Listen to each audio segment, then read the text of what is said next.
Hello and welcome to a new week of Granada Reports. Hello, tonight the vital steps on what's hoped to be the road out of lockdown. It was like Christmas Day. It was really, really good feeling just to know they've been asking to be back with their friends for such a long time. It's back to school for all pupils with masks and tests for some of our older children.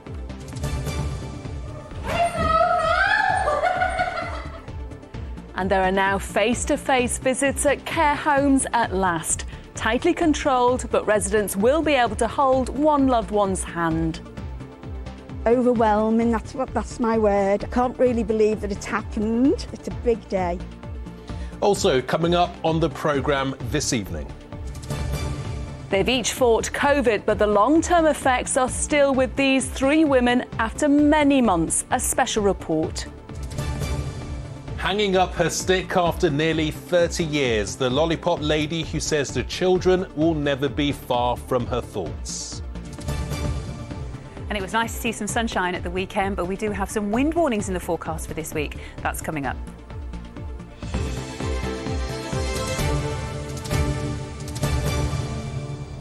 Yeah, lots for you this evening. But first, it's been hailed as an important first step towards normality, and it saw hundreds of thousands of children in the northwest back in the classroom today. It was the first time in more than 2 months that schools opened to all pupils. Those at secondaries are being asked by the government to take coronavirus tests and wear masks in class if social distancing isn't possible. Our top story tonight comes from Sarah Rogers. Get him in, boyo. It's been almost a year since we first met Nicola Baker and her 2 children tackling homeschooling. They've all spent the weekend looking forward to Monday, the end of Headmistress Mum. It was like Christmas Day. It was really, really good feeling. I'm just hoping that nothing kind of comes and interrupts it for them. If anyone in their bubble gets the infection, obviously everything could come crashing down again really, really quickly. What are your feelings about going back to school today? I'm very much excited to go back, but it's also a bit nerve-wracking because I've not seen my friends in quite a long time. Also a bit nervous as well because I've probably forgotten lots of them. Once back through the doors of St Joseph's Primary in Chorley, the nerves melt away and the classroom looks pretty much like it did pre-lockdown. But each class has formed its own bubble of around 30, breaks are staggered and the playground's split up. We could have phased the children back in, but really, we just need the children back to school. So I'm quite happy for us to open our doors and have our children back, and I think every head teacher I've spoken to feels the same. Whilst loads of parents and pupils are happy that homeschooling is finally over, there has been some criticism of this kind of big bang return approach and if it'll lead to any obstacles which could block the next phase of reopening. We think that the government's approach in allowing 10 million students to go back at once is reckless. It does risk another spike. And if indeed infection rates go up, then it is entirely the government's responsibility. Well, to try and mitigate that, high school sports halls have become COVID test centres. Students will have 3 tests at school over the next couple of weeks before then carrying them out at home. Face masks are also required. We get the push free. Gattaca High School in Liverpool was the pilot for testing run by the Army, but they've now taken it over themselves. Obviously it's not something that, when we got into the education profession, we never expected to be doing this. But we really want the kids to be back in school and we want them to be safe. Tests are carried out on a consent basis only. One union told me they're hearing that that's as low as 50% in some places, which can be problematic for head teachers.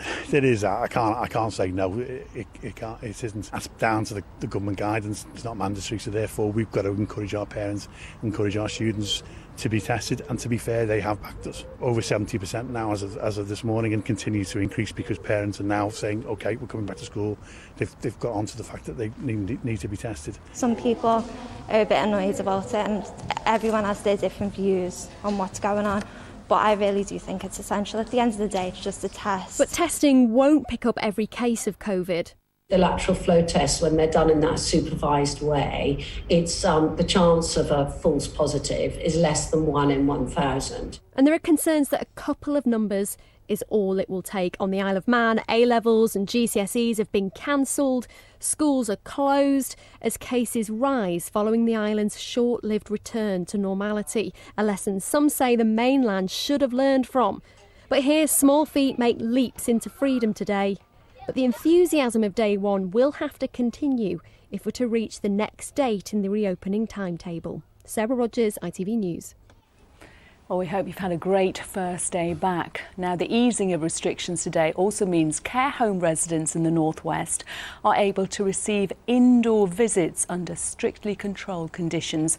They are now able to hold the hand of a nominated relative or friend. Yeah, 93-year-old Joan Jones's family have been waiting over a year for such a visit. Our correspondent, Mel Barham, was with them when it's happened. Hello. Okay, have you done one of these before, Val? No. It's a big day for Val. She's one COVID test away from finally seeing her auntie again, face to face. A small discomfort for a big reward. Armed with her negative test result, she'll finally be allowed inside this care home, something that's not been allowed since February last year. Are you sure I can come in? The new guidelines mean just one designated visitor is allowed per resident. Full PPE must be worn, and although they can hold hands, there's no hugging or kissing allowed. But finally, after more than a year apart, the moment they've waited for.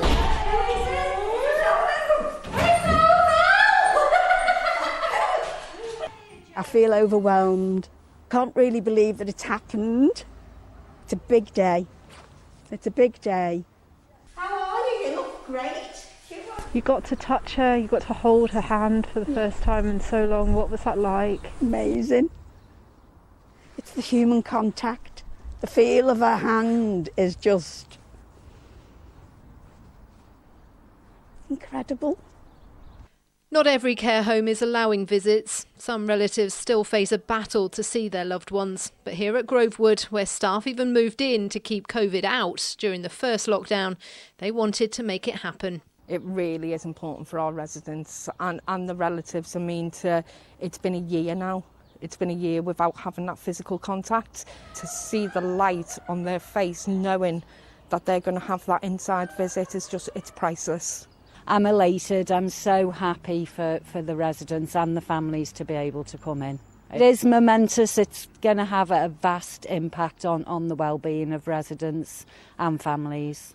Of course, for many care home residents like Joan, who has dementia, having such a long time apart will affect relationships. We've been locked away for so long and kept apart for so long, and I think it's going to take time to build that rapport again. I really wanted to hug her. That's what a strong feeling, to hold her and hug her, but I know that will come. It is just the first step on a long road back to normality, but at this care home at least, a feeling that our dearest will be our nearest once again. Mel Barham, ITV News, Birkenhead. Great to see Val and Joan looking so happy.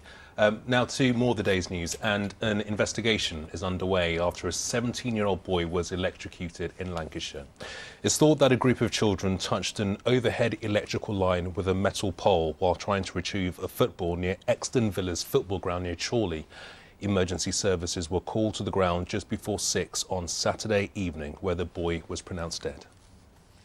The Manchester Arena inquiry has heard how fire crews could have saved lives had they been deployed sooner. Watch manager John Nolan was part of the fire service specialist response team who were there on duty. He told the inquiry how the advanced fire aid kits they carried included stretchers, which could have been used to carry casualties. Most of the injured were instead moved using billboards or railings.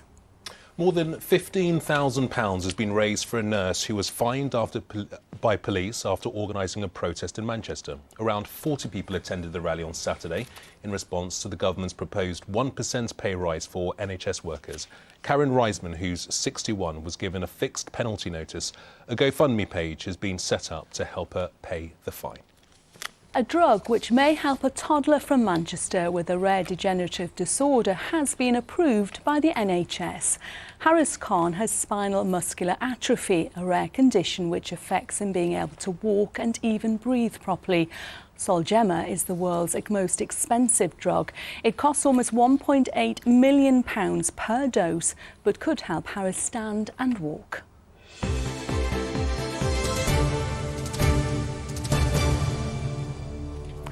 Now, all this week we're going to be looking at the care after COVID, asking what's been done to help people who are recovering and speaking to those rebuilding minds and bodies. Tonight our focus is on long COVID. 1 in 10 people who have coronavirus will display symptoms for 3 months or longer, and those symptoms can be completely debilitating.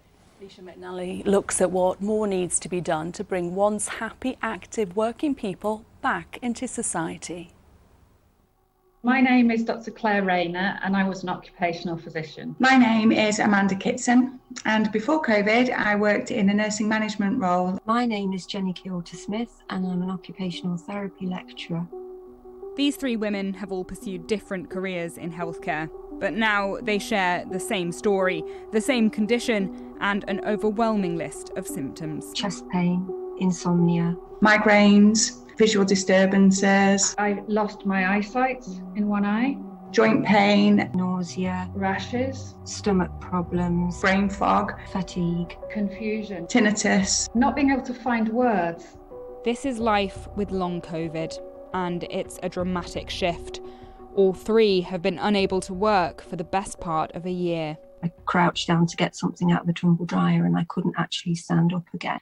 A bit like the domino effect, really. It's on my health, it's on my relationships, it's on my work. It's taken a massive toll, really, in every aspect of my daily life. It is incredibly frightening. And I think in some respects, because we've got children in the house, we've tried very much to keep a positive front on things. Particularly the younger child has been having nightmares. What if Mummy doesn't get better? He's had nightmares that Mummy may well die. I'm not sure that I will get back to the pre-COVID me. And that's sad because I'm also a nurse, and nursing is something I've done for 30 years and it's part of who I am. And I want to be back. I want to be back at work, working with my colleagues, and I want to be stood with them again, side by side, and dealing with the COVID pandemic. Long COVID has left the NHS fighting on 2 fronts. The battle not always over when people leave the wards. Data suggests 1 in 5 patients will have symptoms lasting at least 5 weeks, 1 in 10 longer than 12 weeks. And even those who had a mild case at first can still have long-term problems. Long COVID is a new condition, so we're constantly learning and evolving, and as new evidence becomes available, we are adapting the service to try and meet the needs of patients. Because, of course, COVID is a significant illness for a lot of people, and it often takes people longer to recover than they'd expect. So it's quite normal that the first 6 weeks, people will still have symptoms, will still be slowly recovering. But by 12 weeks, most people should be pretty much back to normal. If they're not back to normal at that point, they should definitely make an appointment to see their GP, who will then arrange the right investigations and then refer them on to their local long COVID service. Hi, my name's Aidan. I'm a doctor calling from Aintree Hospital. I'm calling from the long COVID service.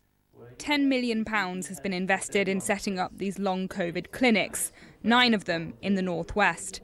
It's one way of trying to cope with a disease none of us had heard of a year ago, but we've been told access has been hit and miss. NHS England has now commissioned dozens of long COVID clinics. That sounds very promising, doesn't it? They have been commissioned, but we are hearing and seeing in a lot of places that they're just not happening. So it feels a bit Emperor's New Clothes-ish. They're there, people are saying they're there, but they're not actually functioning. Both Amanda and Jenny say their GPs have been brilliant, but keep coming up against roadblocks in their care pathway. I have been told so far the long COVID clinic at the hospital was only going to see people that have had respiratory problems. That excludes me. It seems to be one part of a long COVID clinic, that doesn't offer the things that I might need, like the full multidisciplinary team, the consultants, the nurses, the occupational therapists, the physiotherapists. My message to the government would be, please don't let this be a postcode lottery. We all deserve access to long COVID clinics with a multidisciplinary approach. Campaigners say that long-term illness demands a long-term strategy, or else, with so many people potentially taken out of the workforce, this condition could become the burden that everyone bears. Leisha McNally, ITV News. Lots of questions there, and you can see the second of our special reports tomorrow.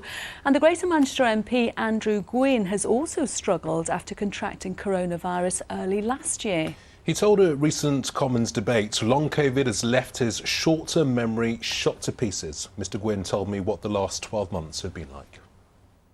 For most of 2020, my energy levels have been at rock bottom.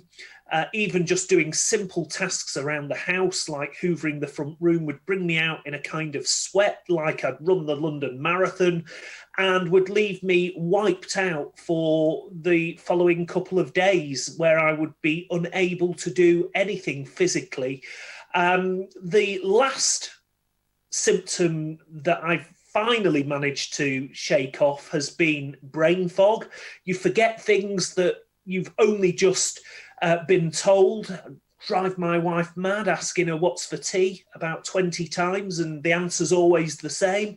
That has finally lifted. That has been the last symptom to go. But, you know, when you're in a job where you have to have a razor sharp mind, the brain fog is as debilitating as the other symptoms, the lack of energy, the severe fatigue like I've never had before, and the sweats and the headaches and the vertigo.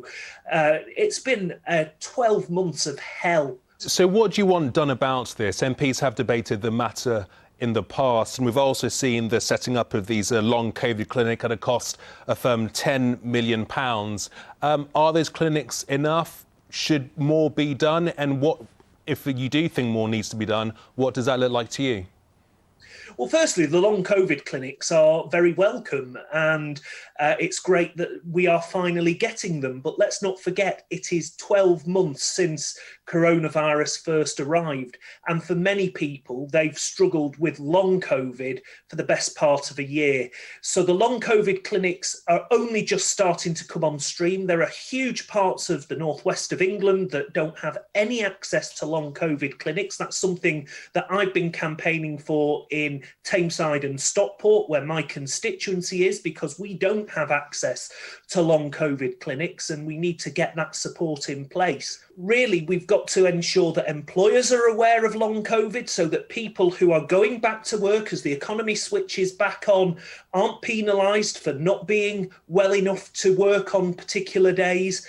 We also need the government to recognise through the social security system that long COVID exists. They acknowledge it through the health system with the long COVID clinics, but if you're looking for work and you're not able to physically work on your bad days, then the DWP system has to recognise that long COVID is a thing, and that on your good days you might be able to to fit in a day's work, but on your bad days you absolutely wouldn't be able to. And if you push yourself too hard on your bad days, you really do have a serious relapse where you're good for nothing for a week or more, and it can be very serious and very debilitating for people in the extreme. Andrew Gwynn, thank you very much for your time. Thank you. The City women stayed in touch with Super League leaders Chelsea. A wonderful goal from Kira Walsh earned them a 1-0 win against Everton. Manchester United are third in the table. They won 3-0 against Aston Villa at Lee Sports Village. Now, also based in that same sporting village is one of the rising stars of British athletics. Keely Hodgkinson, who competes for Lee Harriers, won gold yesterday at the European Indoor Championships in Poland. Just 4 days after her 19th birthday, she became Britain's youngest European indoor champion since 1970. I spoke to her just a short time ago. It's quite unbelievable, to be honest. I went into the race with not really much expectation on me, and I think it may have progressed like through the rounds. I felt good and I felt strong, and I think I gave myself that contention for the medal, so I just went out and gave it my all, and it paid off. Can you explain how it felt, that moment you crossed the line and you realised you'd done it? It's like a little bit of relief and a little bit of like, oh, I can't quite believe it. Like when you replay it in your head over and over what you want to happen and how you want the race to go, but then when it actually happens, it is just like, oh my God, I actually did it. Like it's quite a shock and you're on a massive adrenaline high, but like I wouldn't change that feeling for anything. Like I love doing it. Do you have the medal there with you? Yes, here it is. It's like it. It's Wow. a beautiful medal. It really is, and it's quite big as well. So. And surely now you are forcing your way into contention for the Olympics this year. Hopefully, with the British middle distance, there's just so many people in contention that literally getting there is going to be hard enough. So fingers crossed I can do that, but I know it's going to be tough and I'm up against some good competition, but that is one of the goals. So yeah. Are you going to be able to celebrate? Because there's not a lot we can do at the moment, is there?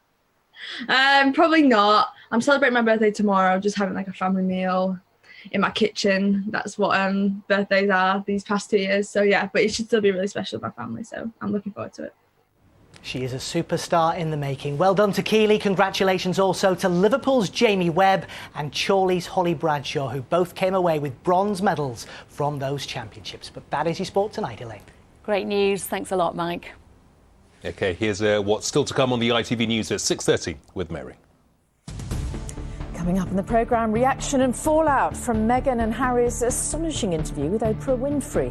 The couple said racism had been a large part of their decision to leave Britain, alleging there were royal concerns about their baby's skin colour. And the Duchess of Sussex said a lack of support from the palace had left her suicidal. I knew that if I didn't say it, that I would do it, and I just didn't want to be alive anymore.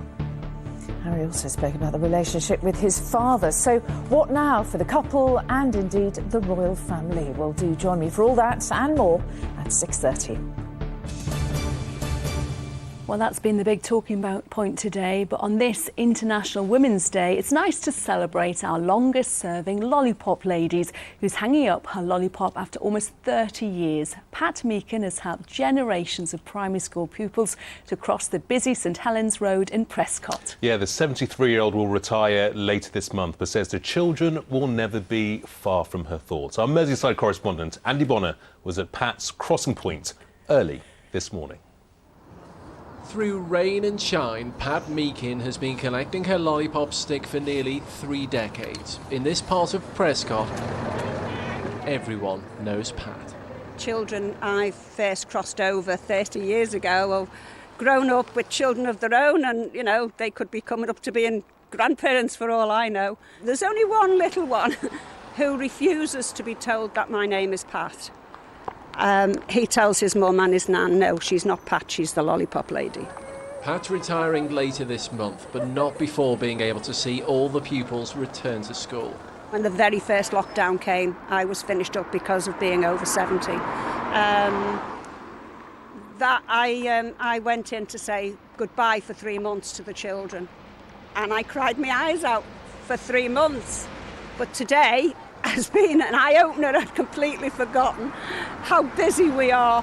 Thumbs up high, how, you know, it's lovely. It is lovely. At 73, the great-grandmother hopes to spend more time with her own family, but the pupils will never be far from her thoughts. She keeps us safe and she lets us cross every day. What do you think about She's been the best lollipop lady. She's been the best lollipop lady, hasn't she?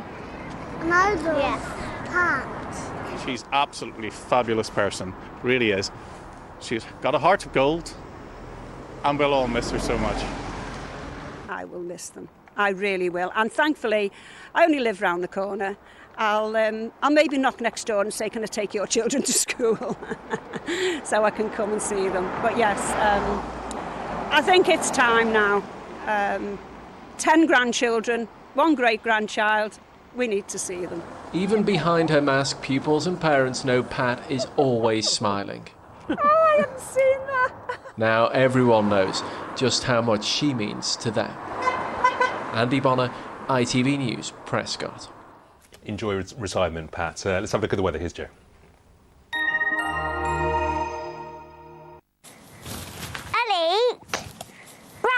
Let's crack on. ITV Granada weather, sponsored by United Utilities. Water for the North West. Thank you very much. Good evening to you. The working week starting on a rather cloudy and damp note for the northwest of England and the Isle of Man. And the next few days will see further spells of rain, very windy conditions developing from tomorrow night onwards. And tomorrow, mild for our part of the world, so perhaps feeling slightly more pleasant than it has done this afternoon in any bright or sunny weather. However, gone is the high pressure that dominated things this weekend. Low pressure and associated systems allowed to move in. Wet and windy through tomorrow evening. More very windy weather on Wednesday and Thursday, with further spells of rain for northern England. But back to this evening, and showery rain tends to peter out over the next few hours. It will leave behind lots of low cloud and mistiness and fairly breezy conditions. And for most places, it's not going to be a chilly night, but there could be a few cloud breaks in rural Cheshire and Derbyshire, allowing things to fall away to around 2 or 3 Celsius there. On to tomorrow, and first of all, the sun will be rising at 6:41, setting at 3 minutes past 6 tomorrow evening. Tomorrow, a breezy start to the day, and that will push through some showery rain early on, west to east, and skies will brighten for a time with a bit of sunshine, and this will allow a bit of a boost in temperatures up to 10 Celsius, 50 Fahrenheit, but bits and pieces of showery rain will develop later on in the day, and cloud will build, winds increase in strength, and tomorrow evening looks rather wet and windy for our part of the world. Low pressure and fronts pushing in a spell of rain, and that will be with us during the first part of Wednesday. Certainly very windy conditions on Wednesday and Thursday for northwest England and the Isle of Man. Bye-bye. Come on, next job. ITV Granada weather, sponsored by United Utilities. On tomorrow's programme, with sales of houseplants having boomed in lockdown, we meet the students who've transformed their home into a green garden. Let's hope they give us some tips. Yeah, we're back later tonight, and I'll see you tomorrow. Have a good evening. Bye-bye. Bye-bye.